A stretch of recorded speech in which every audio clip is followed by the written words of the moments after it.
things the average human being couldn't. It was overwhelming, but she could make sense of it as long as she focused on her direct sense perceptions. The spatter of liquid hitting the ground in tiny droplets, the crackling, soft sparking sound, the smell of ozone. She looked at the cradle and saw the umbilical tubes they had used to feed her the nutrients she needed to keep her biological components alive. Electrified probes had triggered regular muscular action to maintain peak condition. She understood this without being certain how she knew that such things were connected to her, or what they did. One thing was clear. She had access to a large body of knowledge of which she was only semi-conscious. But this knowledge would come online whenever contextual clues prompted it. To test this knowledge, she examined her body to find the spots where all those tubes and probes had connected. She found them easily, although they were already scabbing over.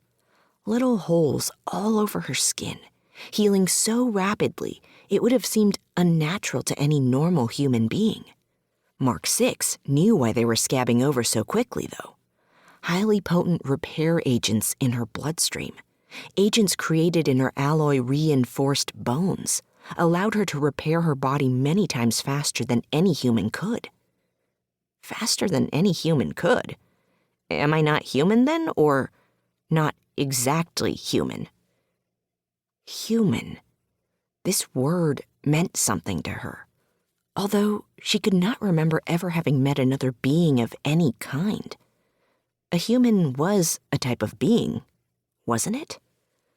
The word seemed to refer to an identity connected with so much information that she couldn't parse it all. She didn't fully understand it, yet she felt that it meant much more than the series of images that flashed in front of her mind's eye, or the hammering stream of data connected to the concept. She felt like some part of her was trying to connect to the mysteriously potent word, but she couldn't quite do so since it was somehow a faulty connection. Mark 6's whole self felt like a device that couldn't connect to a network because it didn't have the passcode. She sensed the existence of this network, this complex of meanings associated with the word human, but at the same time, she couldn't understand it or quantify it. Human meant something. It didn't quite mean her. Okay, then. There's something big I don't understand here.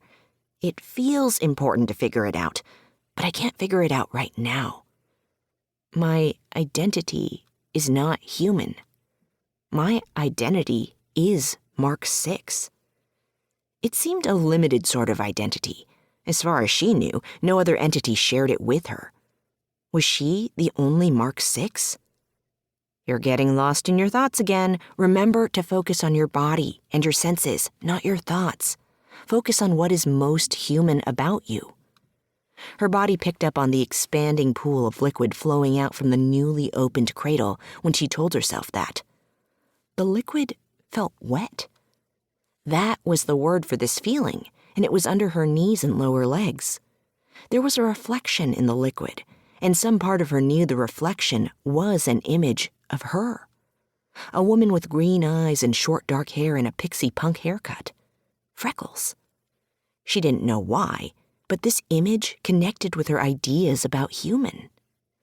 I must be wrong. When I feel like I'm not human, I must be wrong.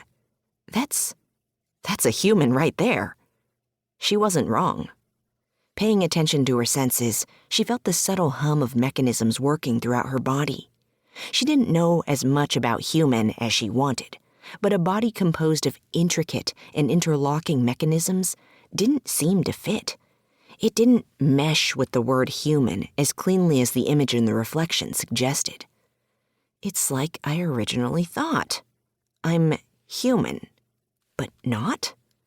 The implications of that contradictory understanding whirred through her mind, running into walls of data she couldn't integrate, contradictory code chasing itself around and spiraling into a fatal crash.